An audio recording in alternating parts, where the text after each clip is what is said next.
እርግጥ አይሏል ማይበሉ ቀጥሏል ብሶ ትግሉ አማራጭ ተስፋ ሲጠፋ ጊዜውም ሄደ የከፋ መጠጊያ ከለላ ቢፈልግ ሁሉም ይገባበት ቢያጣ ከማዶ በባህሩ ላይ እየተረማመደ መጣ።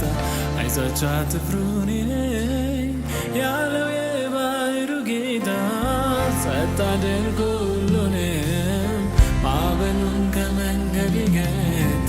ትናንት ዛሬ ዘላለም ያው ነው አይለወጥ ጌታ አለ በዙፋኑ ላይ የኔንም ችግር ሊፈታ አለ በዙፋኑ ላይ የኔንም ችግር ሊፈታ አለ አለ የኔ አባት አለ ትናንት